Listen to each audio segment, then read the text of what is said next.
என்னை பார்க்குற சரக்கு அடிக்கிற மாதிரி தானே உனக்கு தெரியுது. ம் திருவிருந்துன்னு ஒன்று தெரியுமா? திருவிருந்துன்னு ஒன்று தெரியுமா? அதாவது மாதத்தில் ஒரு நாள் திருவிருந்து கொடுப்பாங்க எங்களுக்கு.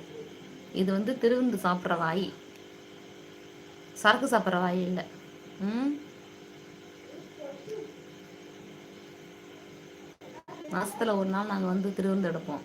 திருவிருந்து சாப்பிட்றது வாய், புரியுதா? சரக்கு சாப்பிட்ற வாய் இல்லை. என்னை பார்த்தா சரக்கு அடிக்கிற பொம்பளை மாதிரியா இருக்கு உனக்கு? சொல்லு. உனக்கு தெரியாதுல்ல திருவிருந்துனா என்னன்னு? திருவிருந்துனா என்னன்னு தெரியாது. சர்ச்சில் சேர்ந்தவங்கள்ட்ட போய் நீ கேளு.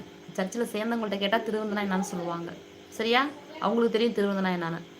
அப்போ நான் வந்து திருவிருந்து எடுக்கிறவன், மாதத்துக்கு மாதம் நான் திருவிருந்து எடுக்கிறவன். பாவ மன்னிப்பு கேட்டுட்டு என்னை பார்த்தா உனக்கு சரக்கு அடிக்கிற மாதிரி தெரியுதா? சரக்கு அடிக்கிற பொம்பளை மாதிரியே தெரியுது என்ன பார்க்குறதுக்கு? என்ன சொல்கிறேன், உங்கள்கிட்டலாம் பேசுகிறதே வேஸ்ட்டுன்னு நினைக்கிறேன். ஏன்னா உங்களுக்கு அதை பற்றிலாம் என்னன்னு தெரியாது. தெரியாத ஜென்மங்கள்கிட்ட பேசியே அவசியம் கிடையாது எனக்கு. அதனால் நான் பேச விருப்பம் கிடையாது. சரியா? ஆனால் ஒன்றே ஒன்று சொல்லிக்கிறேன், என்னை பார்த்தா சரக்கு அடிக்கிற பொம்பளை மாதிரி இருக்கா? அதை மட்டும் சொல்லு. கம்மனாட்டி. ஹாய் அக்கா, சொல்லுங்கள். சூப்பர் அக்கா, நன்றி மாறி. நன்றி மாறி.